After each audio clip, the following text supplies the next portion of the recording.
Hai sahabat smart, kita bertemu lagi dalam pembelajaran online Primagama dalam materi kimia. Semoga kalian dalam keadaan sehat walafiat. Jangan lupa kami berpesan untuk selalu jaga kesehatan, jaga nutrisi agar kondisi tubuhnya bisa terjaga. Jangan lupa tetap jaga kebersihan dan cuci tangan. Assalamualaikum warahmatullahi wabarakatuh. Kita kembali bertemu pada pembelajaran online Primagama pada mata pelajaran kimia. Untuk kali ini kita akan membahas soal USBN Kabupaten Kota Barat tahun 2018. Nah, langsung saja. Untuk soal yang pertama, di sini kalian disajikan tabel di mana kalian disuguhkan ada rumus senyawa dengan nama senyawa. Perintahnya adalah kalian disuruh memasangkan rumus dengan nama senyawa yang tepat, ditunjukkan oleh angka titik-titik. Jadi tugas kamu adalah menganalisis rumus senyawa dengan namanya, yang mana yang benar dan berpasangan dengan tepat. Kita coba nomor 1, rumus senyawanya MgOH. Nama senyawanya magnesium hidroksiida. Nah, di sini mungkin yang dimaksud adalah menggabungkan antara ion magnesium, di mana magnesium itu adalah golongan 2A yang mempunyai muatan 2+. Ketika dia direaksikan dengan poliatom OH atau hidroksida yang bermuatan -1, maka dia akan jadi senyawa. Kamu bisa lihat di sini senyawa itu punya syarat bahwa apabila muatannya stabil atau imbang. Di sini Mg punya muatan 2+ dan OH punya muatan -1. Karena muatannya belum stabil, maka OH harus dikalikan dengan koefisiennya sehingga OH-nya dikalikan 2. Dari sini kita bisa melihat rumus senyawanya, yaitu Mg.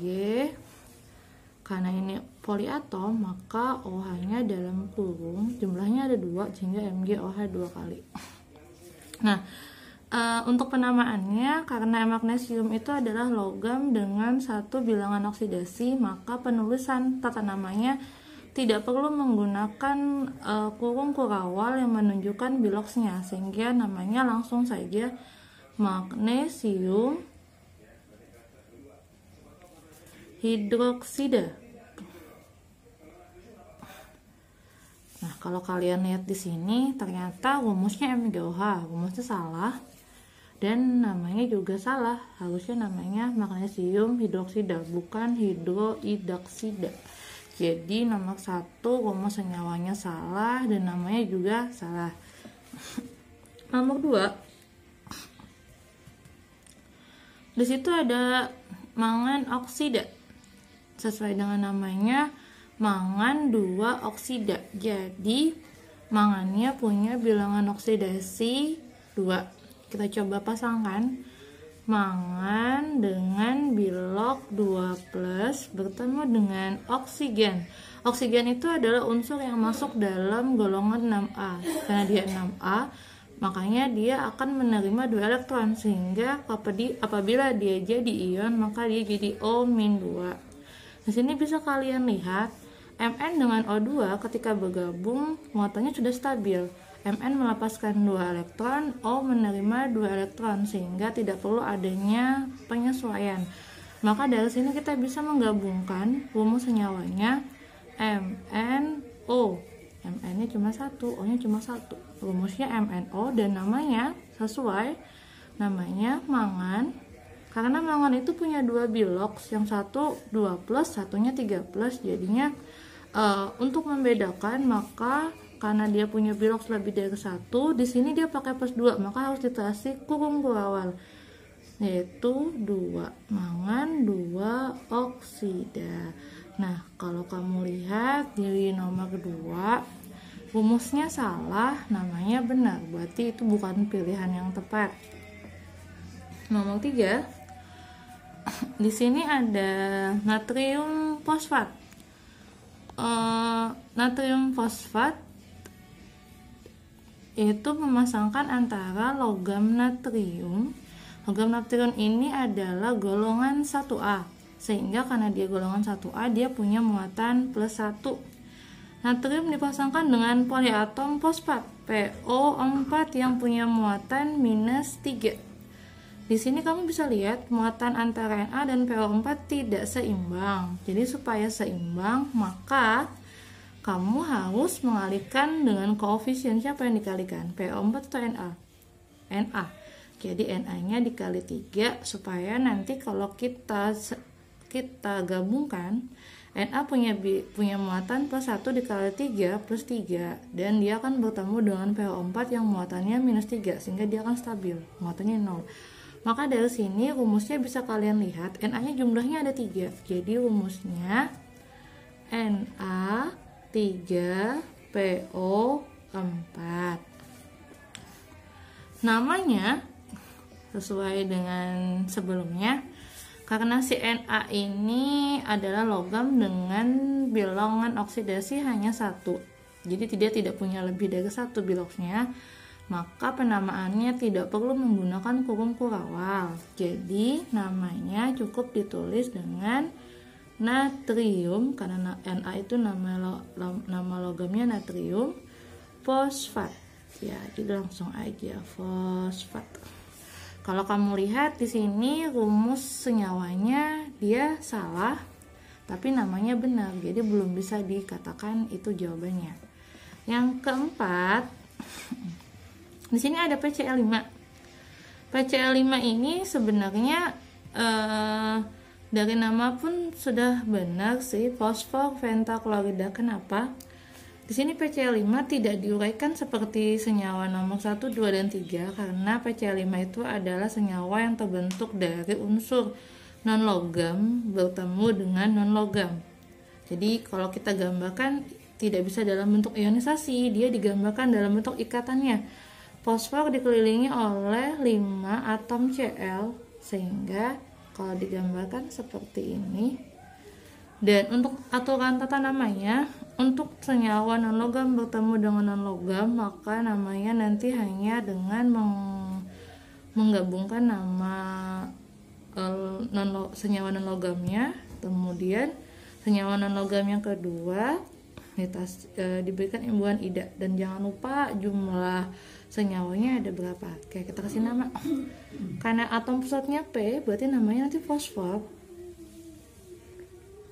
Jadi dikelilingi oleh 5 atom klorin. Jadi karena 5 berarti kan kalau 5, kalau 1 mono, 2 di, 3 tri, 4 tetra, 5 penta. Jadi namanya fosfor pentaklorida.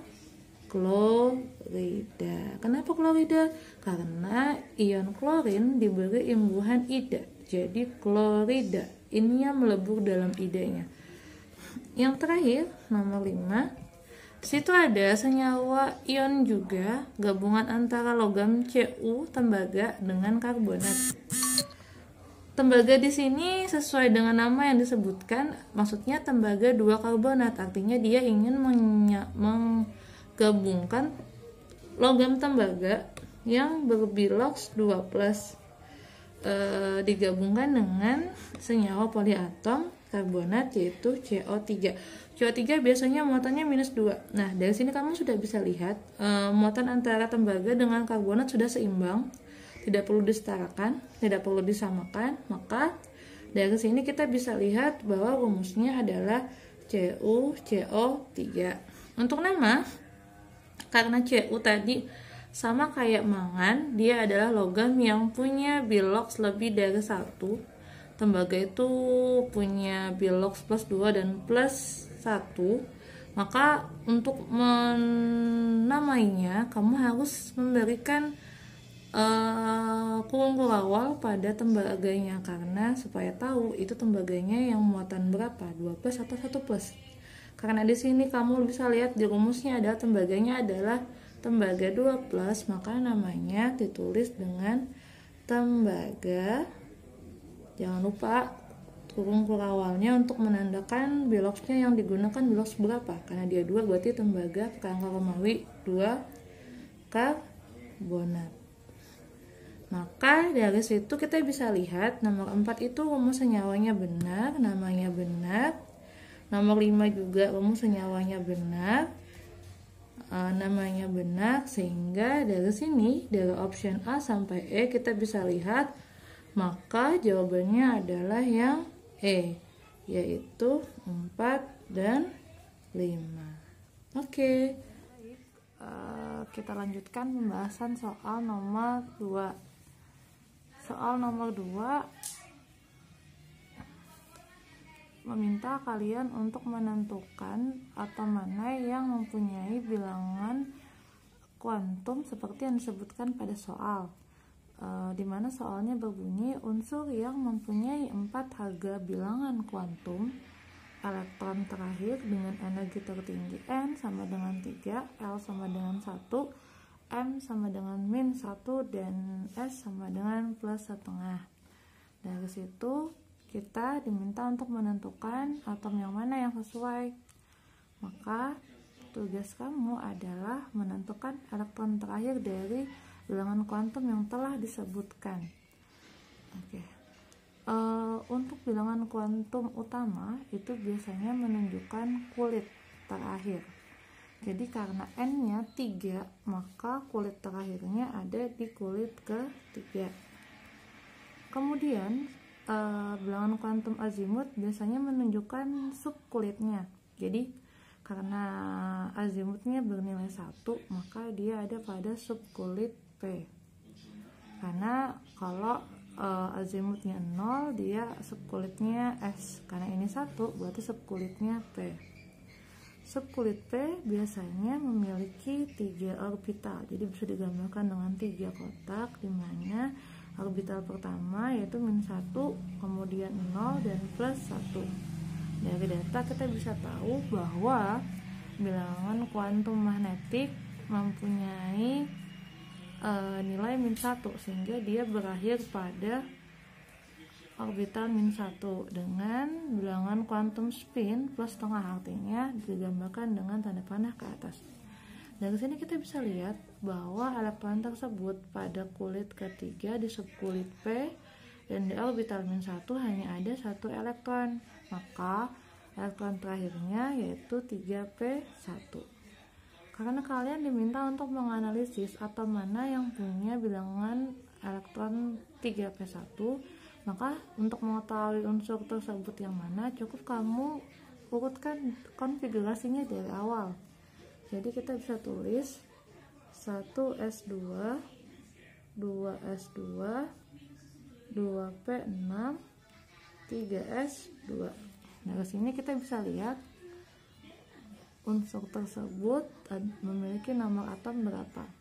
2 tambah 2 4, 4 tambah 6 sama dengan 10, 10 tambah 2 12, 12 tambah 1 13. Jadi unsur ini punya nomor atom 13. Nah, dari sini kita bisa menganalisis dan antara option A, B, C, D, dan E yang punya nomor atom 13 adalah yang B, dimana B itu adalah unsurnya aluminium dengan nomor atom 13 dengan nomor massa 27.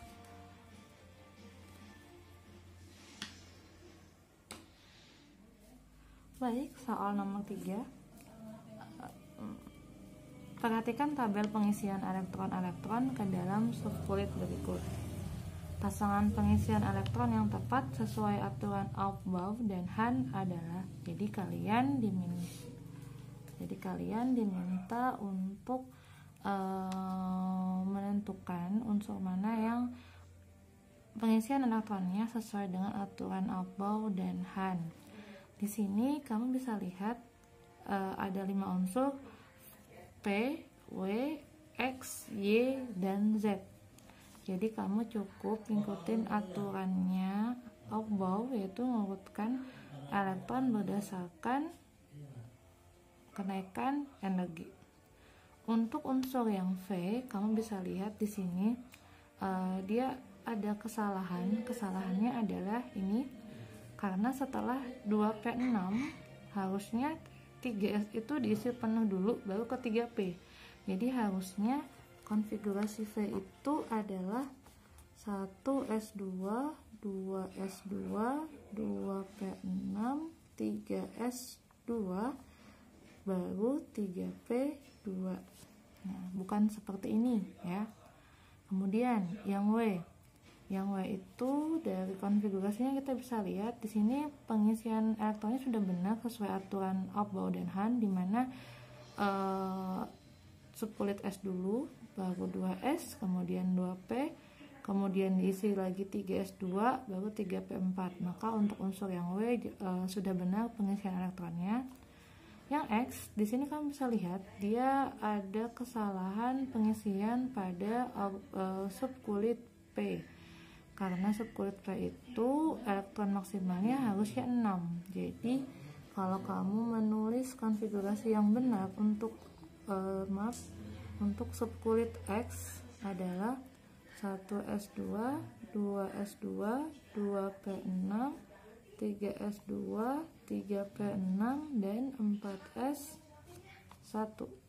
Nah, jadi yang X ini konfigurasinya juga salah.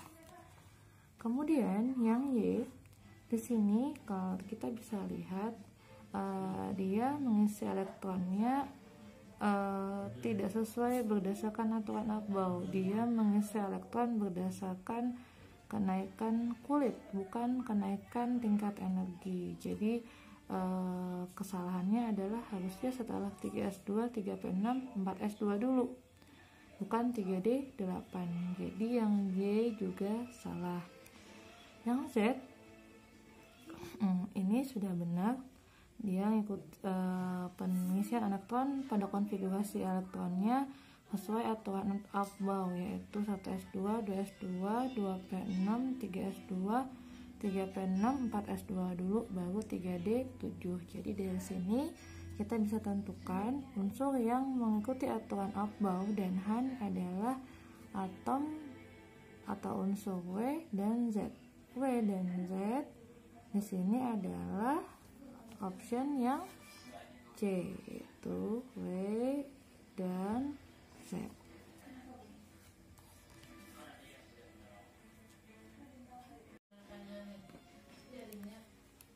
Baik, soal keempat. Perhatikan data afinitas elektron berikut. Dari soal tersebut kita bisa lihat data X dan Y dengan afinitas elektronnya, di mana X 156 kJ per mol dan Y negatif 349 kJ per mol. Pernyataan yang tepat untuk menyatakan kestabilan kedua unsur tersebut. Dari tabel ini kita sebenarnya bisa memahami bahwa nilai X afinitasnya positif, sehingga kita bisa mengenali bahwa jika afinitas elektronnya positif, maka unsur tersebut adalah cenderung unsur logam. Kalau afinitas elektronnya negatif, maka unsur tersebut cenderung unsur non-logam. Jadi unsur X ini nanti akan melepaskan elektron, kemudian unsur Y ini akan menerima elektron atau menangkap elektron. Sehingga kita bisa analisis di option jawabannya. Untuk option A, unsur X lebih bersifat non-logam daripada unsur Y. Padahal tadi sudah dijelaskan bahwa unsur X itu nilai afinitasnya positif. Karena positif maka dia cenderung unsur logam. Unsur Y karena afinitasnya negatif maka dia cenderung unsurnya non-logam. Nah, apabila di option A itu menyebutkan bahwa unsur X lebih bersifat non-logam daripada unsur Y, maka option A ini salah karena unsur X adalah logam. Yang kedua, atau yang B, unsur X lebih sulit melepas elektron daripada unsur Y. Unsur X, karena dia unsur X logam, dia akan lebih cenderung melepas elektron. Sedangkan non-logam dia cenderung menangkap elektron, sehingga harusnya unsur B ini bukan lebih sulit melepas, harusnya lebih mudah melepas elektron daripada unsur Y. Jadi yang B juga salah. Yang C, unsur X lebih mudah menyerap elektron daripada unsur Y. X lebih mudah menyerap, harusnya yang lebih mudah menyerap itu Y, karena Y itu adalah unsur non-logam. Jadi unsur X itu lebih mudah melepas daripada unsur Y. Jadi yang C juga salah. Yang D, ion Y- lebih stabil daripada atom Y. Karena dia non-logam, Y itu non-logam, sehingga nanti dia akan cenderung nih menangkap elektron jadi Y. Jadi harusnya ketika dia belum menangkap elektron, dia belum stabil. Dia akan stabil ketika setelah dia menangkap elektron. Jadi ini ion Y- lebih stabil daripada atom Y. Jawabannya benar. Kenapa? Karena ketika dia belum menangkap elektron, ketika masih Y, dia masih kekurangan.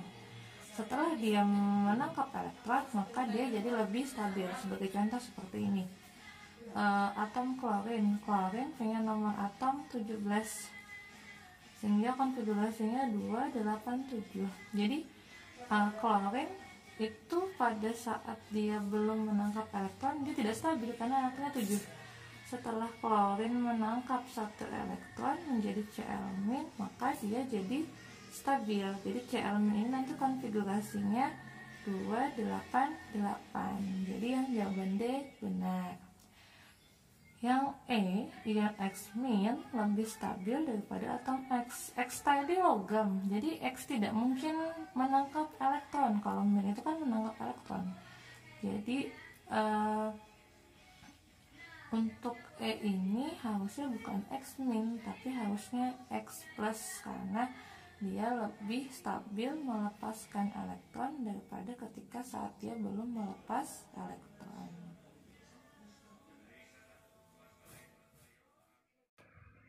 Sekian dan terima kasih.